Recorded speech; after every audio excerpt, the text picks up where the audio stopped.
Hey everybody, it's Master Gallengeist here, bringing you my review of the season finale of The Lord of the Rings, The Rings of Power, Alloyed.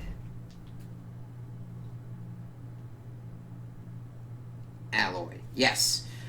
And I overall enjoyed this. I actually liked what they were able to do this season, even though it was definitely changed up from stuff that I had been looking into with other kind of lore going on. Now granted, I mean you did have some weird kind of stuff going on, and Theo definitely fell into archetypal teenage angst stuff before they were actually able to actually put him with people and have stuff going on with him. Like him and Galadriel really kind of helped his character a little bit. Granted, he's not completely redeemed to me being like, oh, you kind of pretty much just made him your boilerplate teenage dude, finds a weird fucking MacGuffin, and all insanity kind of ensues. But they at least made him more of a character with that.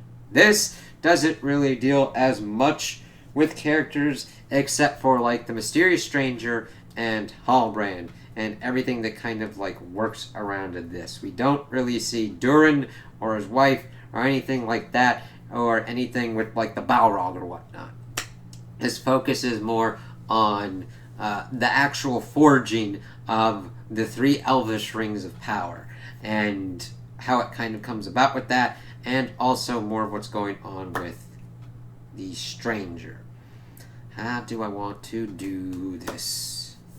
Most of the bulk of it details with actually Celebrimbor and Eregion and detailing with the rings of everything like that. So let us first deal with the stranger and the Harfoots. So, we pretty much open the episode and we see that the mystics pretty much come upon the stranger and bow to him, calling him Lord Sauron. And I don't mind this, because at first I'm like, oh, okay, it just didn't really fit with the Sauron kind of feel, so it definitely felt like a misdirection, because the way that Sauron has been doing most of his stuff throughout Middle-earth's history, him fighting against the wolves like he did, him pretty much being able to utilize his powers to heal the trees and everything, really didn't fit within his MO. And it's definitely more along these mystic, weird people that have things that are kind of more reminiscent of what Saruman has with their staff and shit. And I still don't even know what the fuck these people are. They do magic and all that kind of stuff, but I don't understand how they fit within the hierarchy of everything going on. Now, I don't need all of that right away or completely and utterly vomited info dump into my mouth. However, hopefully this is brought up at some point going forward. But they're pretty much calling him Sauron, being like, yeah, we'll take you to Rune, we'll lift the veil of your mind and all that kind of shit. It's alright. And it's, again, I don't mind things being brought up before they get a chance of being explained, but you don't babble in jargon and technical specifics and not do anything with it or kind of explain that kind of stuff for it. Otherwise, you're trying to make yourself sound smart at the expense of your audience, and they'll either tune it out or stop watching, because nobody really wants to be blasted with what they would perceive as just made up gobbledygook words if it's not going to mean anything to them and it's not going to be given an adequate explanation or execution in that matter. So they pretty much kind of fuck around with him for a little bit before the Harfoots pretty much show up and be like, what the fuck's going on here? And they're pretty much just tying him up to kind of deal with him, because he isn't really having what they're kind of laying down. Now granted, the constellation that he saw lines up with what their kind of thing is, so he might have been tasked with going to this Rune place to deal with something, mainly specifically these motherfuckers. But we see that they are getting wise that the hobbits are around, and it's made it look like that they're stringing up the mysterious stranger.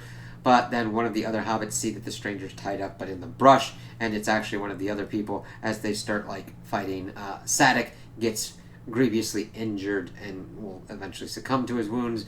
But they're pretty much almost getting ready to be killed, and then the stranger actually is able to take the staff of one of them and blasts them and kind of like silences them or like banishes them back to wherever. And the thing is, they look like wraiths, and he utilizes a moth or whatnot, which kind of works out and gives more credence to like this being Gandalf. Also, because of one of the lines that he says at the end of their whole kind of thing of if you don't know where to go, best bet is to follow your nose, which echoes a thing that he had said in The Lord of the Rings. And I'm like, okay, yeah, and Gandalf lines up, especially with the use of like the moth kind of motif with that. He utilizes the staff and it kind of dissipates. It is more of a metal one that it kind of looked like to me, and I could guess that that could lead to a Saruman kind of vibe. If they're trying to go in that kind of misdirection, I mean, I'd go more with the Gandalf kind of route because this is setting up his connection to the hobbits and the Shire folk. Whereas Saruman really didn't really have that kind of connection, so it'd be kind of weird to try and like explain that away, or he's just like, fuck hobbits, man. You still need to kind of explain that, like, why do you say fuck hobbits? But we see him more utilizing his powers, more being able to speak within the common speech, more than the kind of language that he's been using. And he's like, alright, we can go, but like Sadok's dying. He's like, I just kind of want to see the sunrise, and he then passes away. It's like, that was a pretty good, decent death scene for him. So they kind of get their group kind of back. They pretty much expect Nori to go with him. He decides to go to Rune to try and learn more. The veil is lifting on his mind. He's getting more of an understanding. And see, the thing is, the Mystics understood that they, some reason, made a very grievous mistake. Instead of Sauron, he's an Istari, which of course is wizard and leads up like Saruman, Radagast, Gandalf, the two blues that are always screwed over for some reason. And it'd be like, we just, like, granted, Tolkien only had to, like, he was still writing and doing all kinds of different stuff, and just, I guess, evidently didn't get around to, like, fleshing out more on that kind of bits. So, you can't really blame on that. He got most of, like, the core stories for The Hobbit and The Lord of the Rings, and, like, pretty much intervening myths and everything of the creation of the world done. He did a lot. So, we'll kind of see how this kind of works out, if they will try and do stuff with the blues and this mysterious stranger, which we now know is a wizard. And, I mean, granted, he's doing some weird shit. However, you never know if it could be a new kind of introduced kind of spirit or some kind of other power, but it's confirmed as wizard. And, of course, they get a nice goodbye for Nori as she decides to go, and they're waving, and he's like, don't you want to wave back? And she gets a nice farewell to her friend Poppy, and they're like, yeah, I'll come back and everything and tell you. And the thing is, he needs help because he doesn't know everything about this world, and it's cool to adventure. And he's like, if it's alone, it's just a journey, but what you need companions for it to be an adventure. And that sets them up for the next season, as he says the whole follow your nose line, and that's pretty much where the episode ends. I was like, okay, I like that. I like kind of seeing what was kind of going on with that and where that will hopefully lead. The main bulk details of Galadriel heading up in Eregion and Halbrand and all that kind of stuff, and Celebrimbor and Elrond. And the thing is, we start learning from Gil-galad.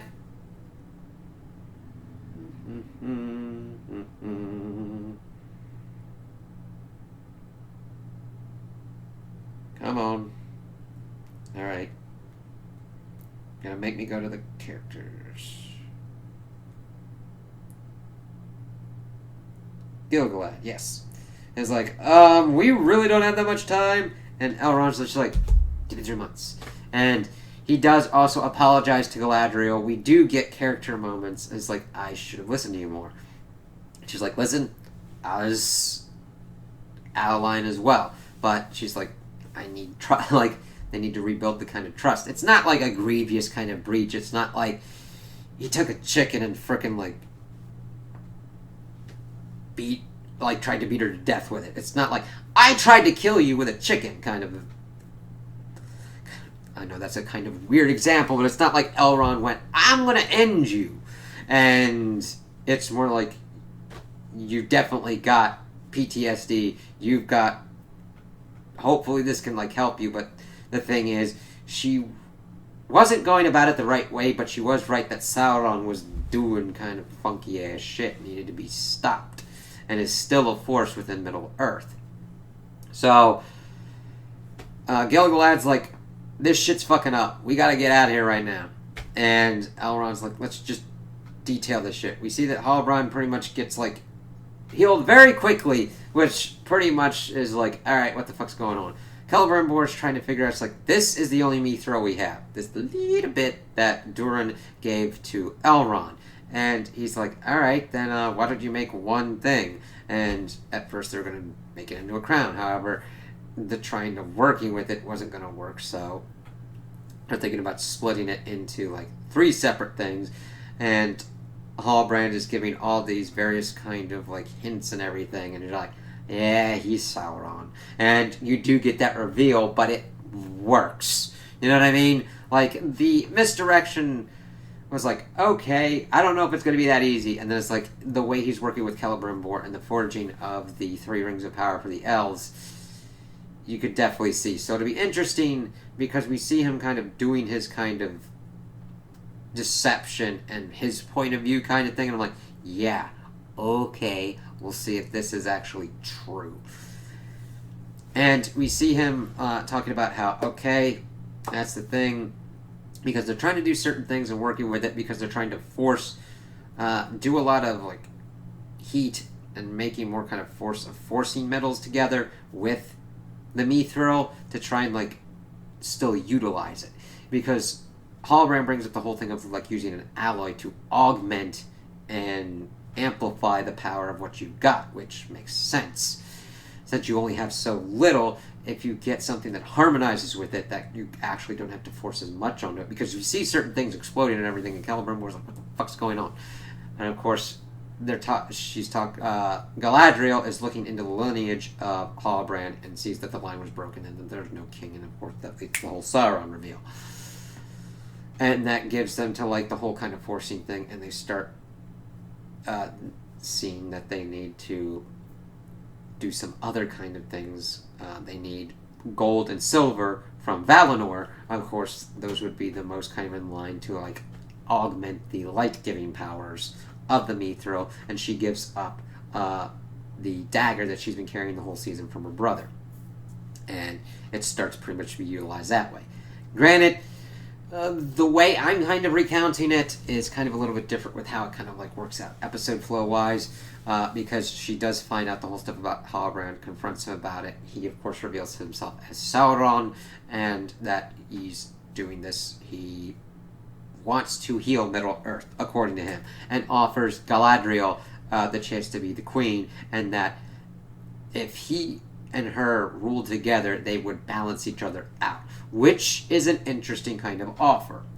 However, we understand that Sauron and Morgoth and how they usually operate is to corrupt other things, so it would eventually corrupt Galadriel and be what they want it to be more than anything kind of else. She's like, fuck you. And granted, in a nicer kind of way, and then he essentially tries to drown her before Elrond kind of finds her and eventually sees this stuff and then puts it together. It's like, oh shit. And that's kind of the last we see of Halbrand, as we then see the forging of the rings and the setting of the stones and everything. It's like, alright, we'll have to see how this works, because this was made with knowledge and everything and intervention of Sauron, which wasn't usually the case in most of the lore that I kind of looked up, in that the elves made the rings themselves without, like, the knowledge and the direct intervention of Sauron.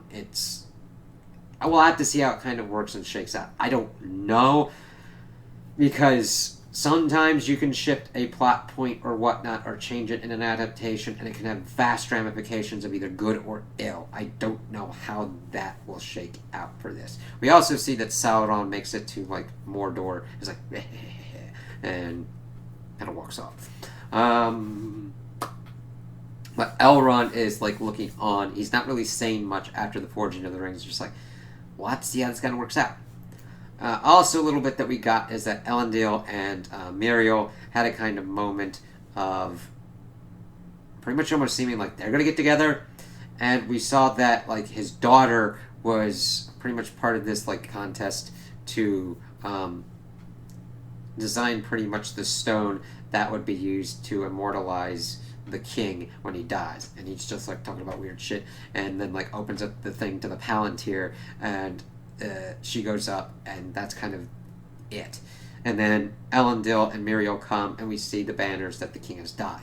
So it's really weird. I don't know what they're doing with the sister. Like, I don't mind that they're doing something with her, but there's no kind of clear thing there. It's like, okay, why is her fucking around with a Palantir gonna, like, do anything with this? So we'll have to see. Most of the other stuff I was like, okay, this is interesting. Definitely want to kind of see what's kind of going on. Now, with Sauron, I think most of the stuff that he says is bullshit. He might say certain things that could ring true to a certain degree, but he just wants to rule his way. That's usually how you see it. He'll say anything to get anyone to do anything like that. I do like that him tempting Galadriel like this echoes what we had seen in The Lord of the Rings of her being a queen and being tempted with that power before saying that she doesn't want it and passing it because of the ring being freely offered to her, and her being like, no, screw that temptation.